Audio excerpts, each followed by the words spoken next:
салому алайкум бинандаҳои азизу гиромӣ. барномаи иттилоотии ахбору бо муҳимтарин хабари гузоришҳои тоза ки ҳамкорони мо омода намуданд мустақиман манзуратон менамоем. дар студия ҳамрази абдумаҷид ва санобар абдулҳамидова. таваҷҷӯҳ намоед ба сархати гузоришҳо. сарфакорона истифода бурдани нерӯи барқ кафили таъмини аҳолӣ бо барқ. истифода аз таҷҳизоти каммасраф нерӯи барқро то 5 маротиба коҳиш медиҳад.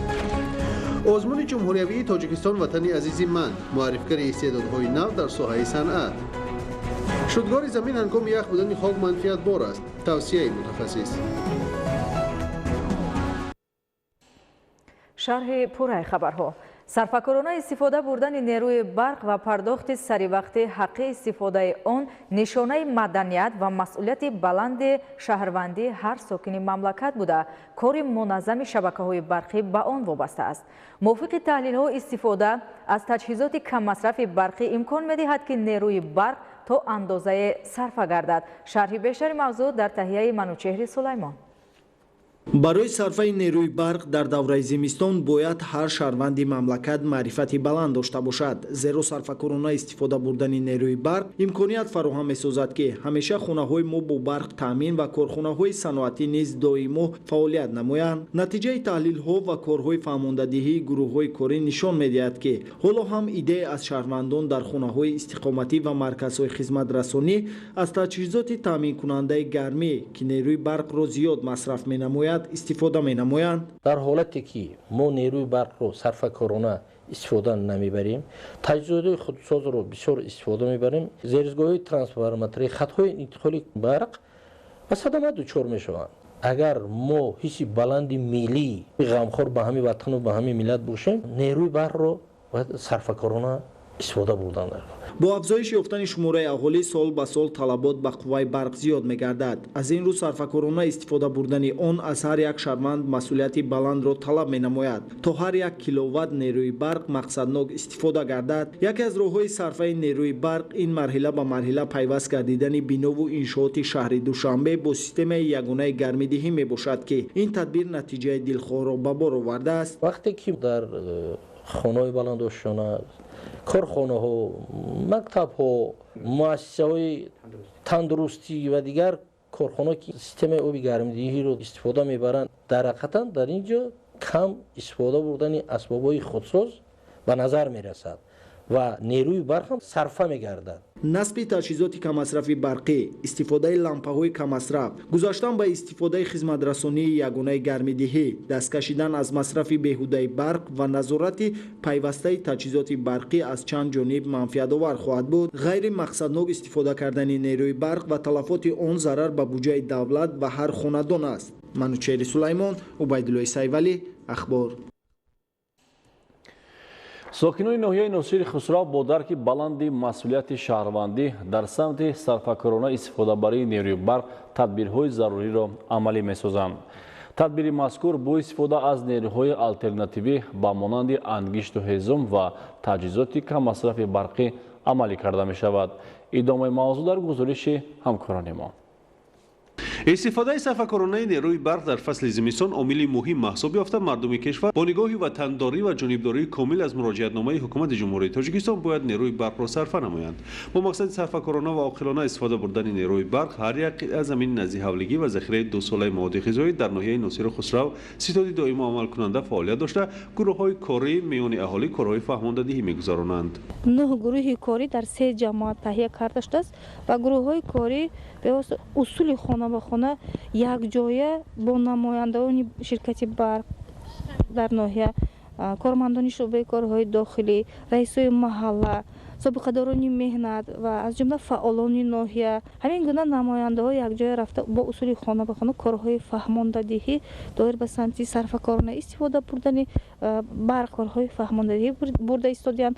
чун зимистони имсола нисбат ба соли гузашта сард омадааст, сокинони беш аз 40 000 нафараи ноҳияи носиру хусрав ба хотири сарфаи нерӯи барқ барои гарм кардани об, пухтани хӯрок, шустани либос ва дигар эҳтиёҷоти рӯзгор аз сӯзишвориҳои альтернативии ҳезуму ангишт истифода мебаранд ва захираашон барои зимистонгузаронӣ кофӣ аст. аз ин нигоҳ барқро сарфа менамоянд, зеро ин заруратро ба хубӣ дарк намуданд. мо кӯшиш мекунем ки аз сӯзишвории ҳезум, ангишт истифода барем ва он плитаҳои гармидиҳӣ ки ба واسطه برق با واسطه نیروی برق مثلا گرمی میگن اون رو استفاده نمیبریم. در گروه و زیرگروه‌هایی که مقامات اجرایی حاکمیت دولتی ناحیه ناصر خسرو تأسیس داده است، نمایندگان شبکه‌های برق ناحیه نیز فعالانه شرکت داشته و ساکنان ماهیت صرفه‌کارانه استفاده بردن نیروی برق را می‌فهمانند.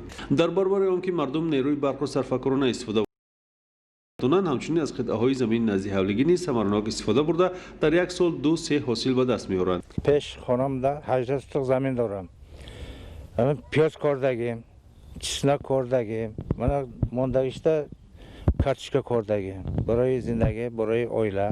خیلی ذخیره دارم، ذخیره کردگیم.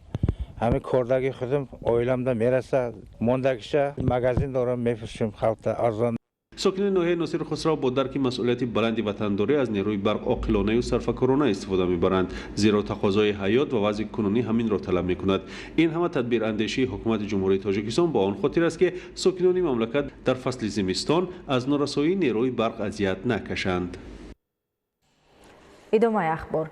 давоми 2 соли охир дар доираи нақшачорабиниҳои 30-солагии истиқлоли давлатии ҷумҳурии тоҷикистон дар ноҳияи Темурмалик 169 иншоот ба истифода дода шуда, сохтмони 85 иншоот идома дорад. аз тадбирҳои ободонӣ ва сабзкорӣ дар ноҳияи Темурмалик Абдурозиқи Азиз гузориш медиҳад.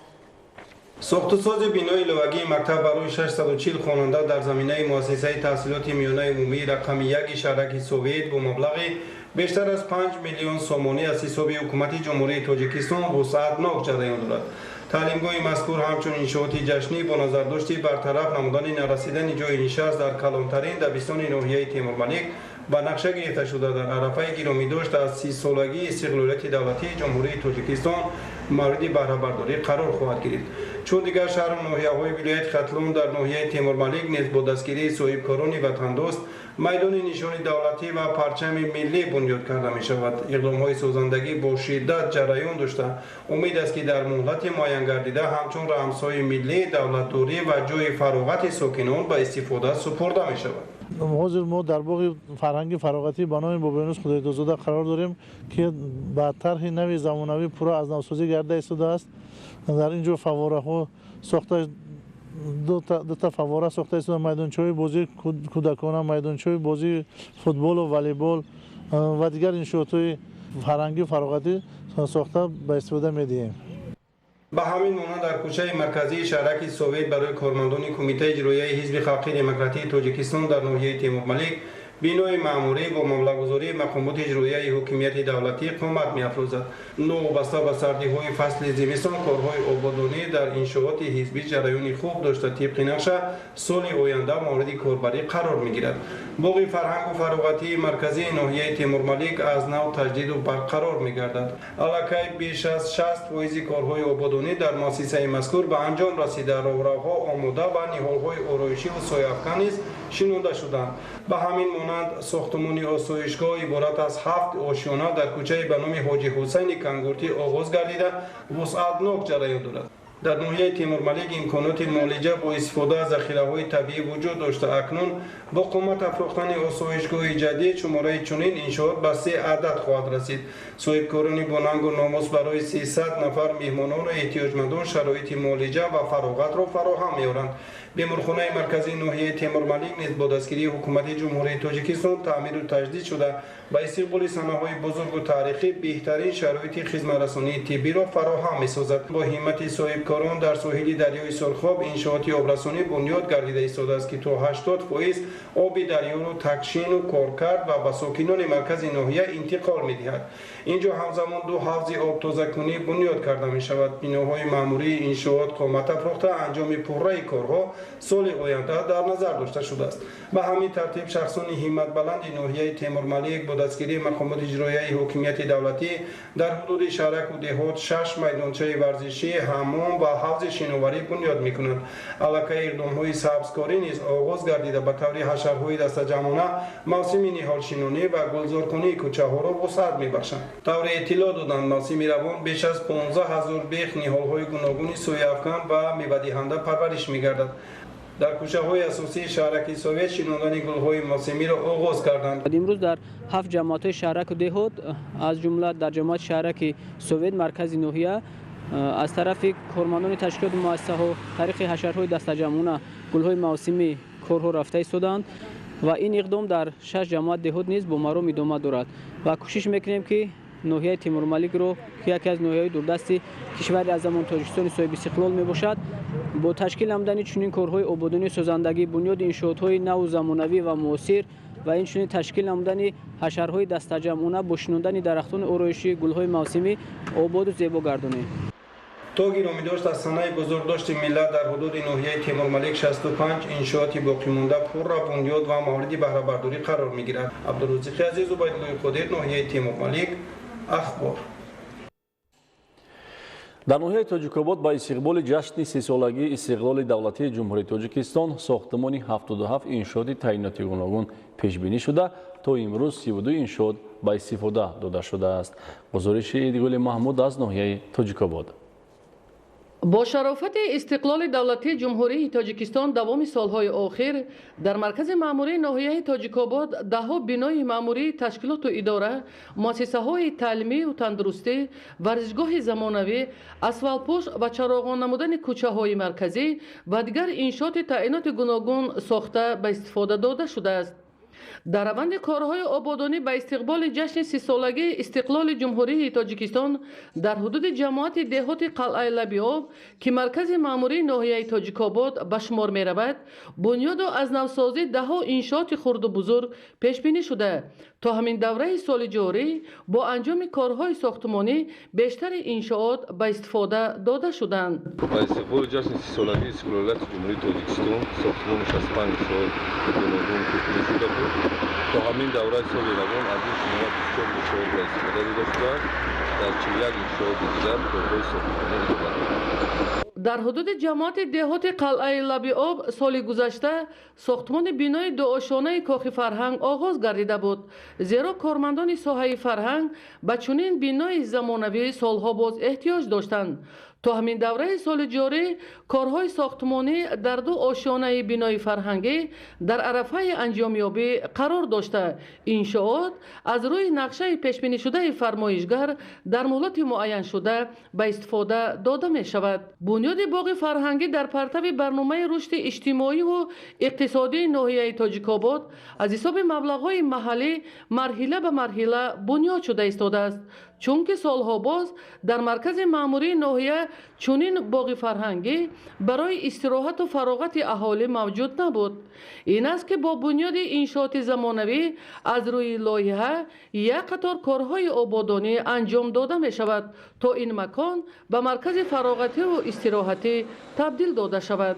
дар дигар иншооти бунёдшавандаи ҳудуди деҳоти ноҳияи Тоҷикобод корҳои сохтмонӣ идома дошта, бинокорон ҷидду ҷаҳд доранд то ҷашни 30-солагии истиқлоли давлатии кишвари азизамон биноҳои муассисаи таълимӣ, тандурустӣ, фарҳангӣ ва дигар корхонаҳои хурди истеҳсолиро марҳила ба марҳила ба истифода диҳанд. Идигули Маҳмуд, Додарҷони Мирзозода, барои барномаи ахбор аз ноҳияи Тоҷикобод. бинандаҳои гиромӣ, барномаи ахборро идома медиҳем. соли равон озмуни ҷумҳуриявии Тоҷикистон ватани азизи ман аз моҳҳои июл оғоз гардида, дар он хонандагон ва донишҷӯёни муассисаҳои таълимӣ, санъату фарҳанг, маориф, сарояндагон, навозандагон, ҳунармандон, аъзои ансамблҳои тарона ва рақс, фолклорӣ, сарояндагони санъатдӯст, ансамблҳои оилавӣ, шахсӣ ва истеъдодҳое ки алоҳида фаъолият менамоянд иштирок доштанд. ҳамкорони мо мавзӯъро идома медиҳанд.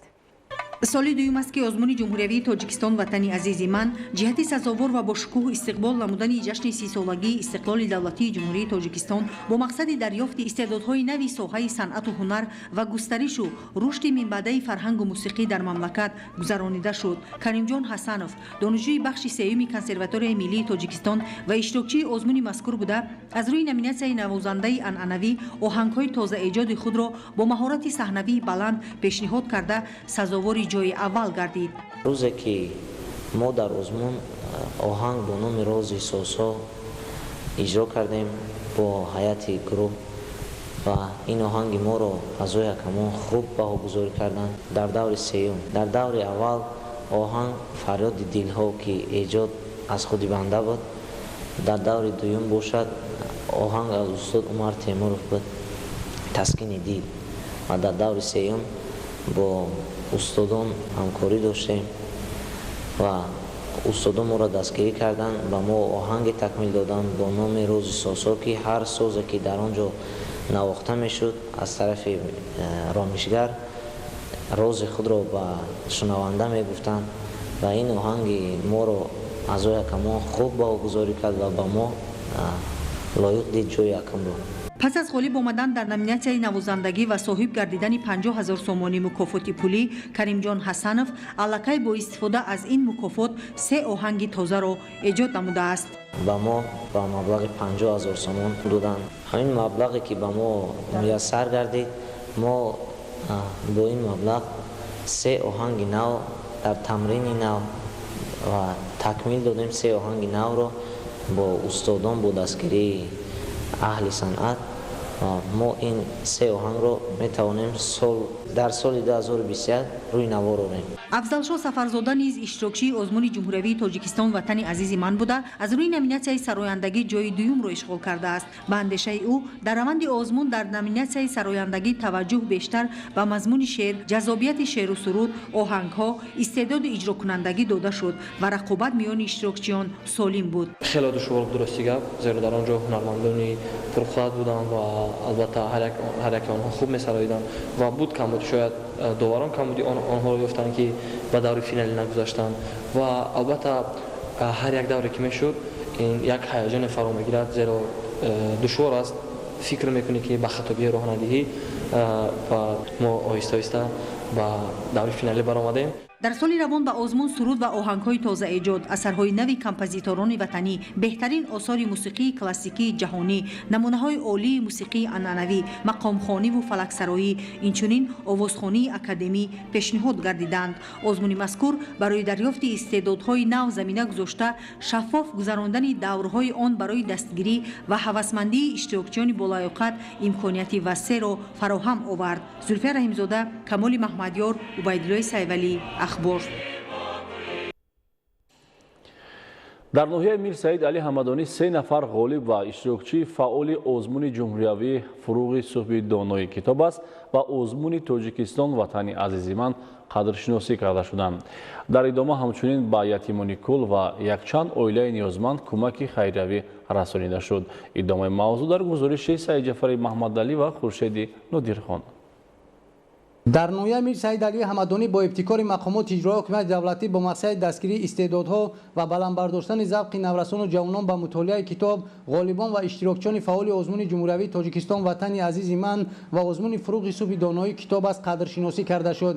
тавре таъкид гардид, соли 2020 дар муқоиса ба соли аввали ташкили озмунҳои мазкур шумораи бештари хонандагон ва кормандони касбу кори гуногуни ноҳия дар даври ноҳиявӣ ва вилоятии ин озмунҳо ширкат варзида, ҳунару истеъдоди хешро пешниҳод ва бозам сайқал доданд. дар даври ҷумҳуриявӣ озмуни фуруғи субҳи донои китоб аст 3 нафар хонанда, аз ҷумла хонандаи синфи дуюми мактаби таҳсилоти миёнаи рақами 2 ноҳия Муҳиба Шарипова ширкат варзида ҷои дуюм ва хонандаи синфи 9 литсеи давлатии рақами 1 ноҳия Насибаи Умед сазовори мақоми ифтихорӣ гардидааст. дар озмуни ҷумҳуриявии Тоҷикистон ватани азизи ман бошад 8 нафар иштирок намуда, онҳо низ мақоми ифтихорро ноил гардиданд. масъулин иқдом гирифтанд ки дар ин замина маҳфили чорабиниҳо ташкил карда, ҳарчи бештар наврасонро ба мутолиаи китоб ҷалб, ҳисси хештаншиносию ватандӯстӣ ва ифтихори миллии онҳоро баланд бардоранд. дар идомаи ин тадбир дар асоси ҳидоятҳои инсондӯстонаи асосдори сулҳу ваҳдати миллӣ пешвои миллат президенти ҷумҳурии Тоҷикистон муҳтарам Эмомалӣ Раҳмон оид ба дастгирӣ ва ғамхорӣ нисбат ба шахсони ниёзманд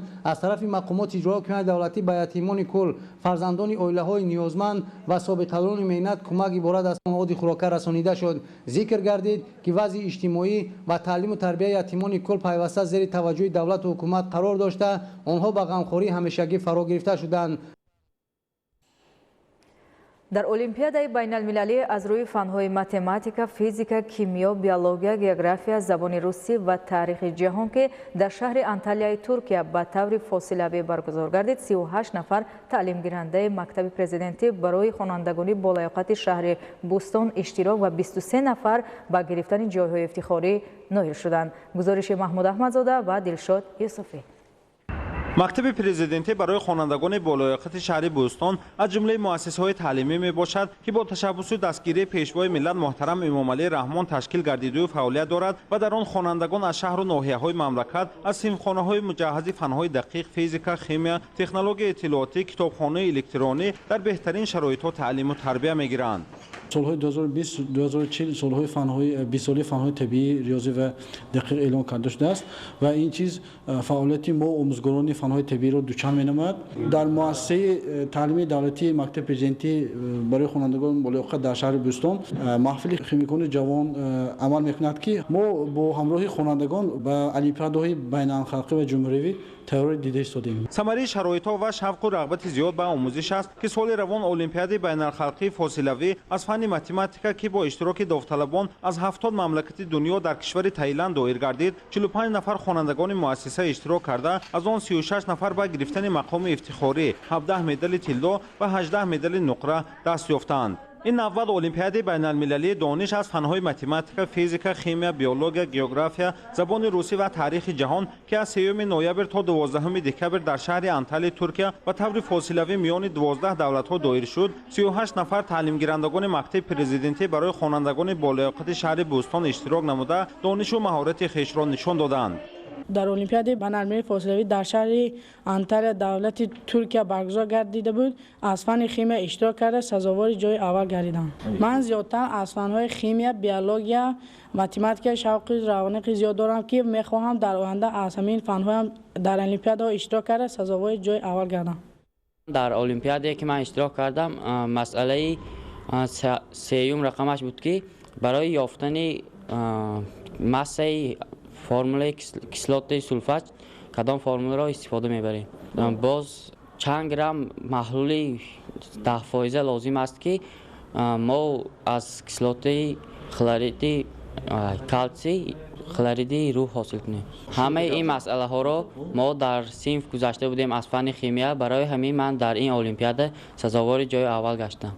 المپیاد بین‌المللی دانش در شهر انتالیا ترکیه از فن‌های متماتیک، فیزیک، شیمی، بیولوژی، جغرافیا، زبان روسی و تاریخ جهان از روی سن و سال وابسته به تحصیل در صنف‌های ابتدایی و بالایی دایر گردیده از حل مسئله‌ها، سوال و جواب و اجرای شرط‌ها عبارت بود. میان داوطلبان از 12 دولت دنیا خوانندگان مؤسسه تعلیمی مکتب پرزیدنتی برای خوانندگان بالایاقت شهر بوستان از 7 فن تعلیمی 3 نفر صاحب جای سیوم مدال برنجی، 8 نفر جای دوم مدال نقره و 12 نفر صاحب جای اول مدال طلا از این المپیاد بین‌المللی گردیدند. مهینه خواجه و خواننده صنف 4 بی مؤسسه از خردسال‌ترین اشتراکچی المپیاد بین‌المللی میباشد که از فن زبان روسی صاحب مقام افتخاری گردیده است.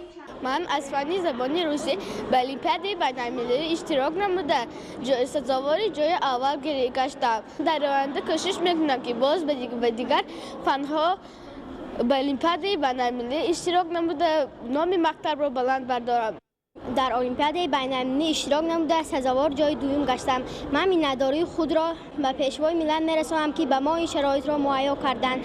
مأموریت مکتب پرزیدنتی برای خوانندگان بالایاقت شهر بوستان در چهاربینی خاطرمان با اشتراک آموزگاران و خوانندگان مؤسسه برای دستاورد نمایان، غالبان و اشتراکچیان فعال المپیاد بین‌المللی را با سپاسنامه قدردانی کرده تاکید داشتند که ثمره توجه‌های دولتی به ساحه معارف و تعلیم خوانندگان است که در مؤسسه رهبریت و آموزگاران صاحب تجربه در سمت آموزش فن‌های تعلیمی، زبان‌آموزی، اختراع‌کاری و اید به اعلان سال‌های 2020-2040 20 ساله آموزش فن‌های دقیق طبیعت شناسی و ریاضی دقت مخصوص ظاهر نموده اشتراک خوانندگان و دستاوردهای آنها در آزمون المپیادهای جمهوری و بین‌المللی می‌افزاید.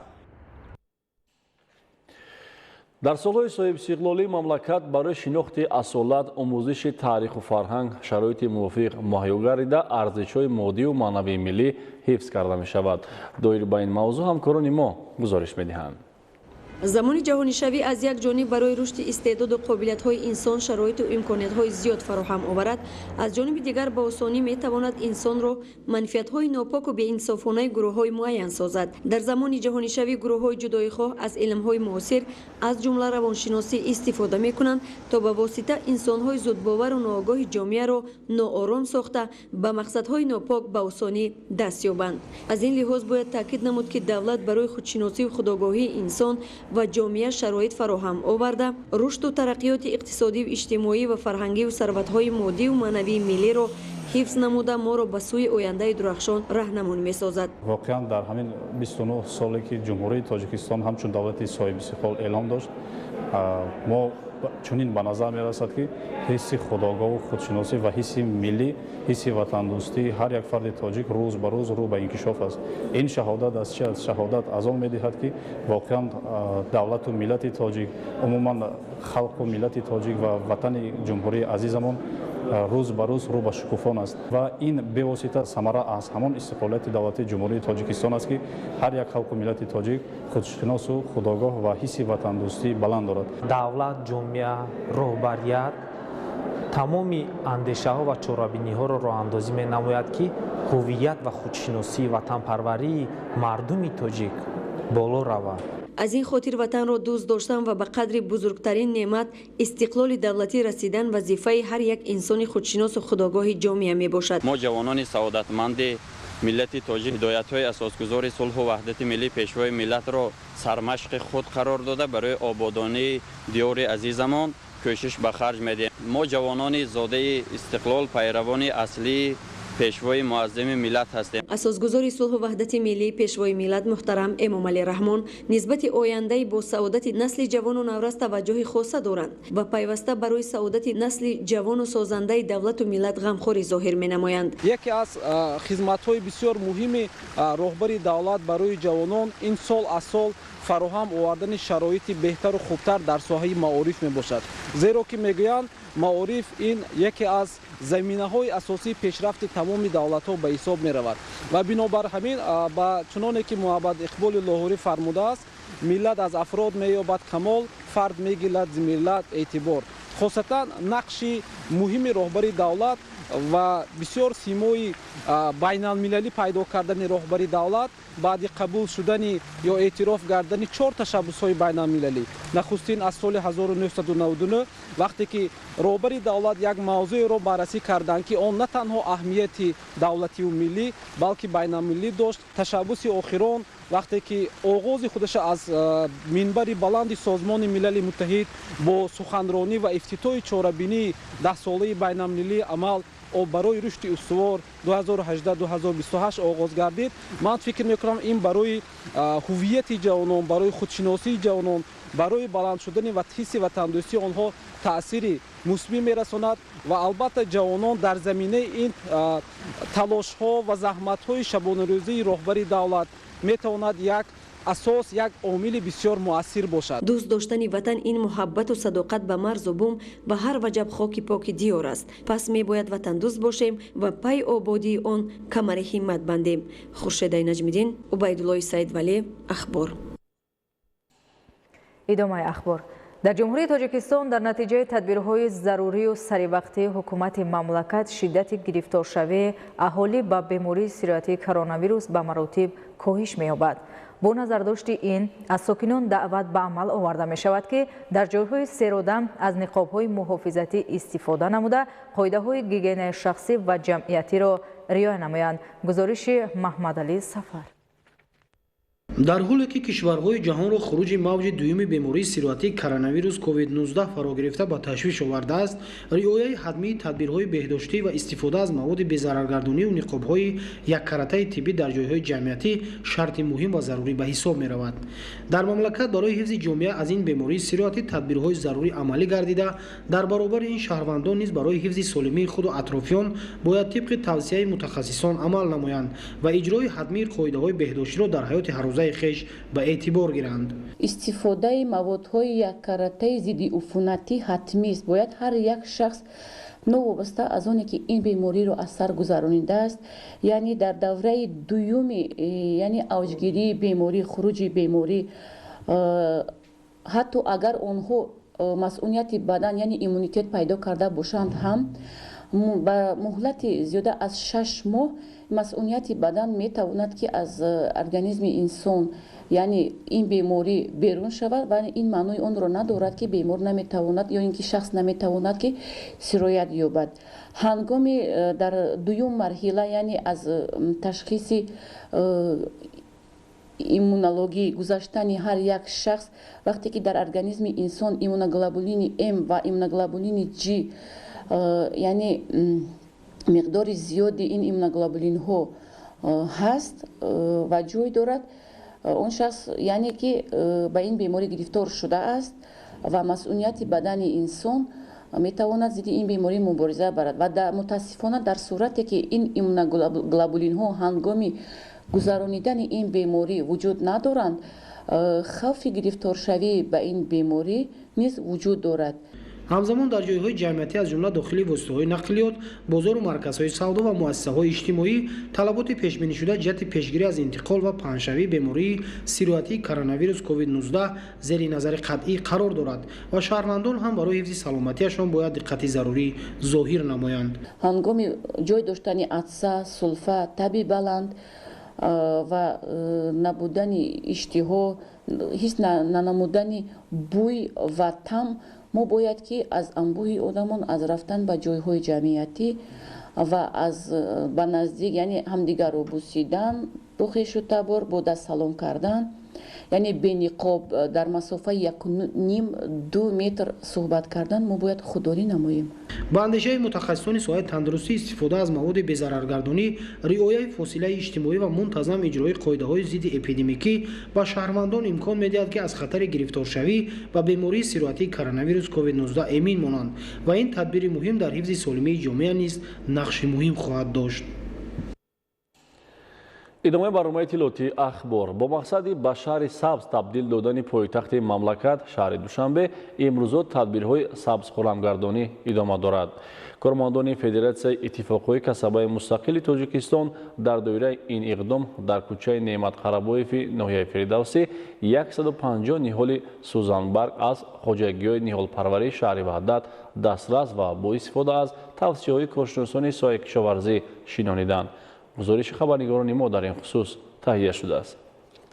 ҷиҳати ба шаҳри сабз табдил додани пойтахти мамлакат шаҳри Душанбе ва дар ин замина боз ҳам ободу зебо гардондани он тибқи нақша дар шаҳр беш аз 150 000 бех, ниҳоли дарахтони сояафкану ороишӣ ва 12 миллиону 409 000 гулҳои мавсимию бисёрсола шинонида мешавад. масъулону кормандони Федератсияи иттифоқҳои касабаи мустақили Тоҷикистон ҷиҳати дастгирӣ ва татбиқи иқдоми созандаву бунёдкоронаи роҳбарияти шаҳри Душанбе тадбирҳои ободонӣ махсусан маъракаи ниҳолшинониро дар пойтахти мамлакат вусъат медиҳанд. дар оғози соли 2021 аз ҷониби кормандони ин ниҳод дар кӯчаи Неъмат Қарабоеви ноҳияи Фирдавсӣ 150 ниҳоли сӯзанбарг аз хоҷагиҳои ниҳолпарварии шаҳри Ваҳдат дастрас ва бо истифода аз тавсияҳои коршиносони соҳаи кишоварзӣ шинонида шуд. мо иттифоқҳои касаба доим дар партави ҳидоятҳои пешвои миллат барои сабзу хуррам гардондани пойтахти азизамон кӯшиш ба харҷ медиҳем ва умедворем ки иқдоми гирифтаи шаҳрдорӣ минбаъд низ аз ҷониби иттифоқҳои касаба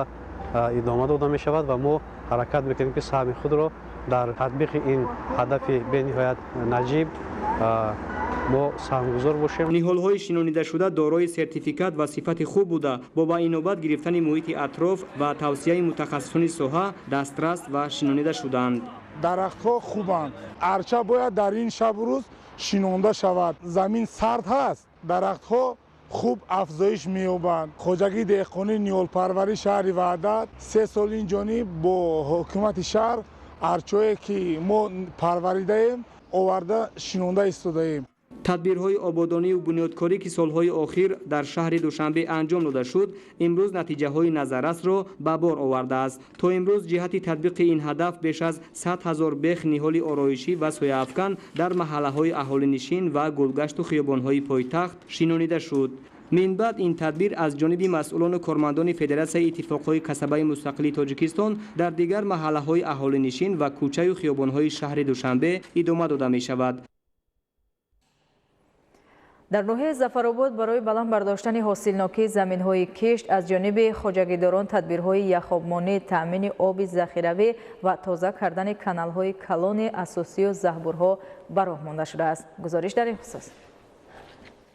Зафаробод миёни навоҳии пахтакору зироатпарвари вилояти Соғ ягона ноҳияе маҳсуб меёбад ки заминҳои киштшавандаш аз ду канали калони магистралии ТМ1 ва ТМ2 баъде аз дарёи Сир кашидани оби полизӣ توسط دستگاه‌های پراقتدار آبکشی آبیاری کرده می‌شوند. حالا که فصل زمستان است، مسئولین مهندسان و متخصصان اداره دولتی بهداشت زمین و آبیاری ناحیه ظفرآباد به تعمیر و ترمیم قسم‌های فرسوده از کار برآمده تجهیزات آبکشی و آب تله دهنده شغل می‌ورزند. بنابر دشواری موقع جغرافیایی ناحیه و از دریای سیر در بلندی زیاده از 150 متر جایگیر شوی کشتزار خواجگی‌های کشاورزی، تجهیزات آبکشی توسط آبلوله‌های پراقتدار 2 مراتب آب پالیزه را بالا برداشته توسط کانال‌ها دسترس خواجگی‌ها می‌گرداند. همزمان در ناحیه زهبوری کلان موجود است که 48 کیلومتر درازی داشته، پهنایی‌اش در بعضی جای‌ها تا 8-10 متر می‌رسد و اجرای تازه‌کاری‌ها به 4 منطقه: پایگاه آبکشی میرزاچل، مهنت آباد 21 کیلومتر، مهنت آباد ظفرآباد 12 کیلومتر،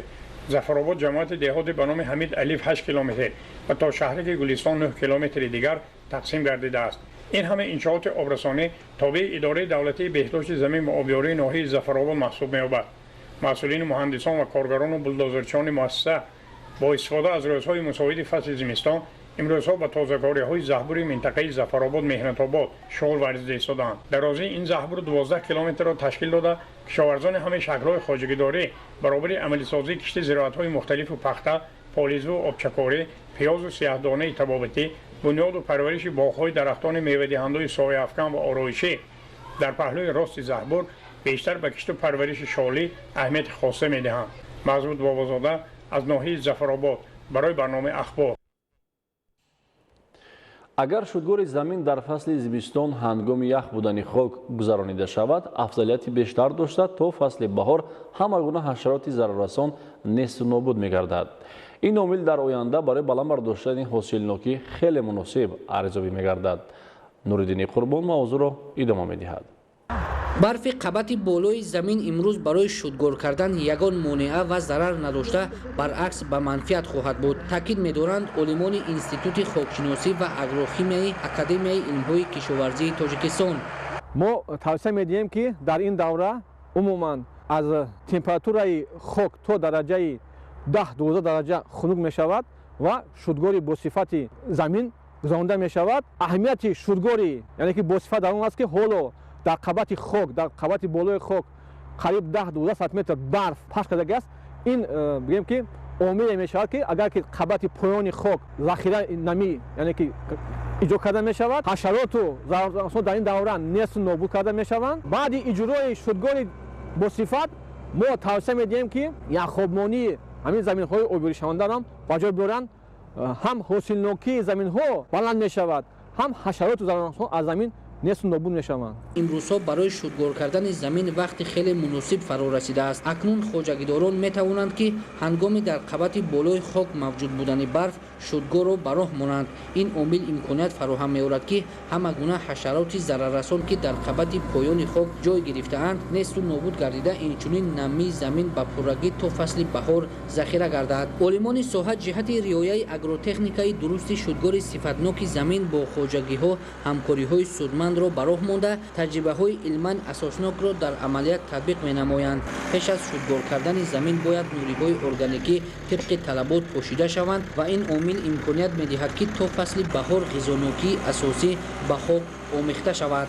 وقتی که شدگور با صفت در چقدر تا 35 تا 40 سانتی متر حتما پیش از شدگور باید با همون قطعه‌های زمین ما باید نوری‌های عضوی یا معدنی باید علاوه نماییم. از جمله پاروهایی که در محل البته از پاروهای محلی، پاروهای نیم پوسیده است و اینچنین نوری‌های معدنی از جمله نوری‌های فسفوری و کالگی هنگام پیش از شدگور اگر همراه نماییم با قطعه‌های زمین شدگور شونده خیلی برای نشء و نمای زراعت‌های کشاورزی در فصل بهار یا تابستان خیلی مفید است. علمان انستیتوت خاکشناسی و اگروخیمیا تاکید می‌دارند که شدگور با صفت زمین از 35 تا 40 سانتی متر را تشکیل می‌دهد. در صورت طبق طلبات معین شده شدگور نکردن زمین انتظار شدن حاصل فراوان از امکان بیرون است.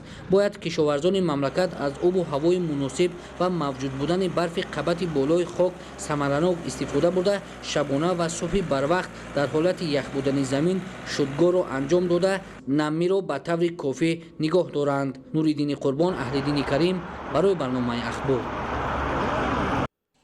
бо назардошти он ки шудгори замин ҳангоми мавҷуд будани барф ва яхмунӣ боиси кам шудани ҳашароти зараррасон ва коҳиши сабзиши алафҳои бегона мешавад, хоҷагидорони шаҳру ноҳияҳои вилояти Хатлон дар асоси тавсеяи мутахассисони соҳа ба шудгори заминҳо оғоз намуданд. гузориши хабарнигорони мо. заминҳои короми обӣ дар ноҳияи Хӯросон 7153 гектарро ташкил мекунад. аз ин барои кишти пунбадонаи пахта 4360 гектар. то имрӯз мо майдони 3520 гектар замини кишти пахтаро тайёр кардем. ин шабу рӯз дар минтақаи ҷануби вилояти Хатлон зимистон аз асолати аслии хеш дарак дода, дар аксар навоҳӣ сардии тоқатнопазираш эҳсос мегардад. дар ноҳияи Хӯросон бошад, вобаста ба тавсеяи коршиносон, шудгор айни муддао буда дар бисёр паҳлӯҳо аз нигоҳи агротехникӣ ба манфиати хоҷагиҳое ки ин амалро роҳандозӣ карда истодаанд ба ҳисоб меравад. дар ин вақти сармо шудгор кардани замин бисёр манфиатҳои калон дорад. хусусан айни ҳол мебинед ҳаме яхе ки ҳаст, барф ҳаст, поқсое ки калон ино сармо зада ҳамира мисли ҳами замине ки қум меша ҳам хеле фоиди дегириш ки вақте ки ира сармо зад як кор кард ба фоидаи ҳамин хоҷагидор мешавад. мувофиқи иттилоъ то даҳаи нахусти моҳи январ обу ҳаво чунин ранг дошта, дар сурати форигболии маъракаи шудгор ки омили фаровонҳосилист, ба дароза тӯл кашиданаш аз эҳтимол дур нест. бинобар ҳамин масъулин аз имкониятҳо истифода карда техникаро ба саҳру сафарбар намуданд. зуда аз 15 то шудгорхонда шабонарӯзӣ кори фаъолият карда истоданд. онҳо тасмим доштанд ки ҳар чӣ зудтар кишти шудгори пирамаҳоро ба анҷом расонанд. дар ноҳияи Хӯросон маҷмӯи заминҳои корам аз 11000 гектар беш буда, қисмати муайянаш тариқи пойгоҳҳо обёрӣ мешаванд. онҳое ки дар ин гуна заминҳо ба хоҷагидорӣ машғуланд, дар чунин вазъ шудгорро омили меҳварӣ дар таъмини захираи намӣ маънидод мекунанд. баъзе алафҳое ки бегона ҳаст, онҳоро сармо мезанад, ба нестӣ мерасанд. баъд сабабҳои дигараш ки вай замин хокӣ шиданаш мумкин аст, нарм шудан, баъд бо намӣ таъмин будани хиди замин мебошад. дар як қатори дигари ҷамоаҳои ноҳия маъракаи шудгор дар ҳоли анҷомёбист. 800 гектар кишти барои кишти пахта рафта истодааст. вобаста аз нумусодии боду ҳаво, сард будани боди ҳаво мо имконият фароҳам овардем ки кишти шудгори заминҳоро ба анҷом расонем. дар ноҳия бештари майдонҳои боғот ба заминҳои лалмӣ рост мегирад. бинобар ҳамин боғпарварон аз чунин имконияти мусоид васеъ истифода карда, бехи ҳар дарахтро баъди нарм кардан бо барф мепӯшонанд, то захираи намӣ боэътимод бошад. аслан боғҳои лалмие ки дар ноҳия ҳаст, мо ба ҳамин тасмим гирифтем ки ҳамин намиро дар ноҳия таъмин карда тавонем, барое ки дар ноҳияи Хӯросон аслан боғҳои лалмӣ зиёд мебошанд.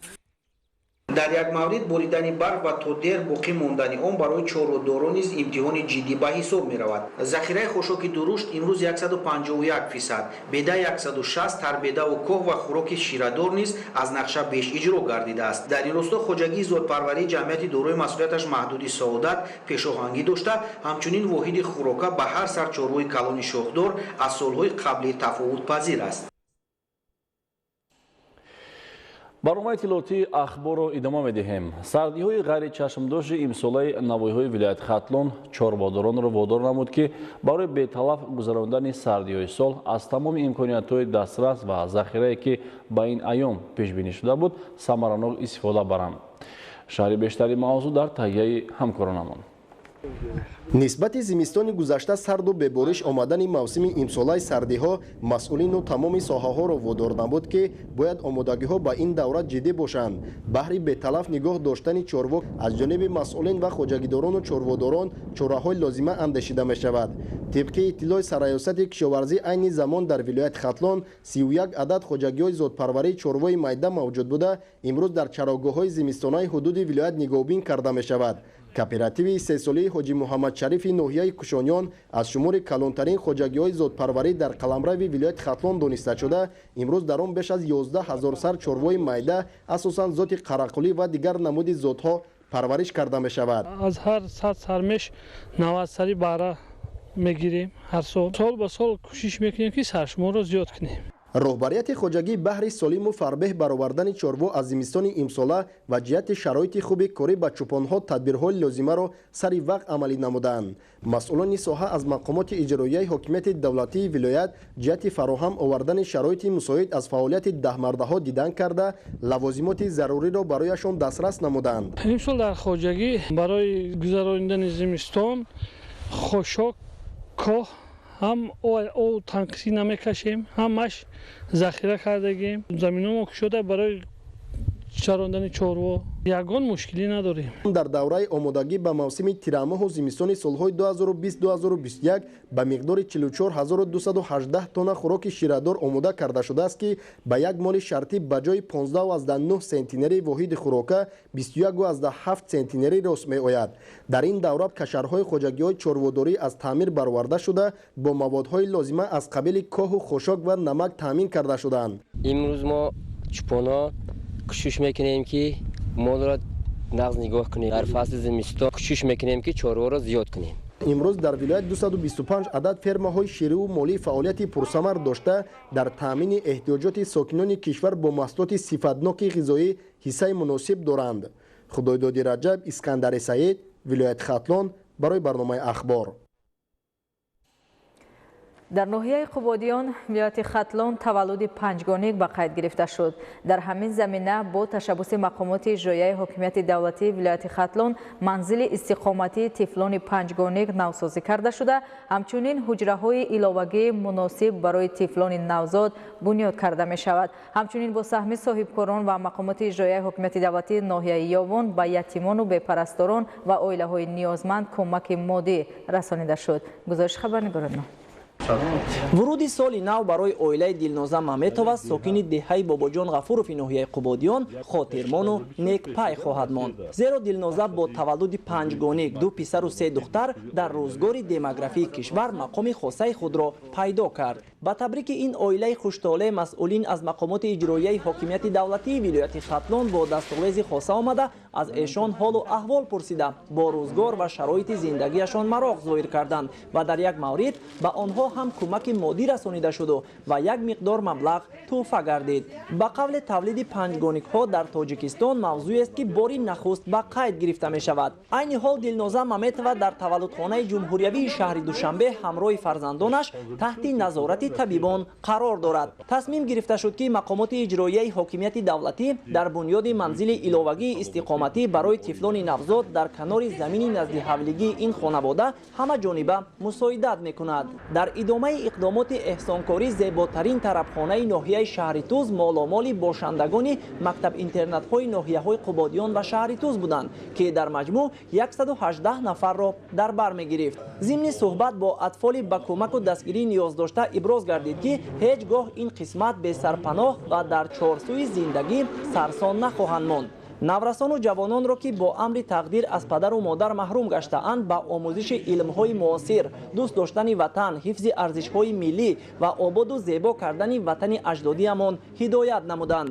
бузургтарин хиради инсон ин дасти кӯмак расонидан ба табақаи ниёзманди аҳолӣ, махсусан ба ятимону бепарасторон ки хеле ки шумо мебинед имрӯз дар толор тамоми тарбиятгирандагони мактаб интернати ноҳия ҷамъ оварда шуданд. имрӯз дар сархони идона орустанд ва ба онҳо либосҳои гарми зимистона, пояфзолҳои гарм оварда ба онҳо тақдим намуданд ки ин боиси хурсандии тамоми ятимону бепарасторони мактаб интернати мо гаштааст. ба хотири боз ҳам беҳтар гардонидани шароити буду боши тарбиятгирандагон ки зери сарпарастии ҳукумати мамлакат қарор доранд, тӯҳфаҳо иборат аз сару либоси мавсимӣ, шиму костюм ва пойафзол, инчунин ба мактаб интернатҳо компютер ва таҷҳизоти гармидиҳанда тақдим карда шуд ки аз ин иқдом бачаҳо хело хурсанду мамнун гардиданд. мо ҳеҷ гоҳ роҳафтода нестем. мо ҳеҷ гоҳ худро ятим ҳис намекунем, чунки падари мо роҳбари давлат мебошад. шароити мусоиду дастрас дар мактаб интернатҳо барои бошандагонаш тамоми имкониятҳоро фароҳам овардааст. дар муассисаи мо шароитҳо хуб аст ва мо имкон дорем ки зиёдтар машқ кунем. ман имсол ба мусобиқаи ноҳиявӣ аз рӯи муштзанӣ иштирок намуда ва ҷои намоёнро ишғол кардам. бачаҳо бо як шавқи том шукргузорӣ аз он мекарданд ки чунин давлату чунин роҳбар доранд. таварали соҳибназар Парвизи Сафар аз вилояти Хатлон барои барномаи ахбор. кӯмакҳои хайриявӣ ба оилаҳои ниёзманд бошандагони мактаб интернату хонаи пиронсолон дар ноҳияи Овон бо саҳми мақомоти иҷроияи ҳокимияти давлатӣ ва соҳибкорону шахсони саховатпеша дастрас гардид. Чунин як иқдоми хайрхоҳона бо мақсади дастгирии қишрҳои ниёзманди ҷомеа дар хонаи пиронсолони ноҳияи Овон амалӣ карда шуд. шароити зист ва парастории бошандагони ин муассиса таҳти таваҷҷӯҳи бевоситаи ҳукумати ҷумҳурии Тоҷикистон қарор дошта, нисбат ба онҳо пайваста ғамхорӣ зоҳир карда мешавад. 58 нафар ятимони кул дар ноҳияи Овон аз кӯмаки мақомоти иҷроияи ҳокимияти давлатӣ баҳравар гардида, ба онҳо маводи ғизоӣ дастрас гардид. Ба ин қишри ниёзманди ҷомеа таваҷҷӯҳу ғамхории доимӣ зоҳир намудани шахсони саховатпеша кори хайру савоб хоҳад буд, ки пайваста амалӣ гардида барои онҳо шароити мусоид фароҳам оварда мешавад. аз ҷониби мақомоти иҷроияи ҳокимияти давлатӣ ба оилаи эҳтиёҷманди сокини маҳаллаи Саъдии Шерозии шаҳраки Овон ва як нафар маъюби сокини деҳоти Ситораи Сурх низ кӯмакҳои моддӣ расонида шуд. маврид ба таъкид аст, ки ба қишри ниёзманди аҳолӣ ва муассисаҳои махсуси иҷтимоии ноҳияи Овон аз ҷониби соҳибкорон ва шахсони саховатпеша ба маблағи умумии 29 000 сомонӣ кӯмакҳо дастрас гардида, ин иқдоми хайрхоҳона минбаъд низ амалӣ карда мешавад. бинандаҳои гиромӣ, чунин буданд хабаргузоришҳое ки то ин лаҳза ҳамкорони мо омода намуданд ва манзури шумо намудем. бароятон беҳтарин хушиҳои зиндагиро таманно дорем.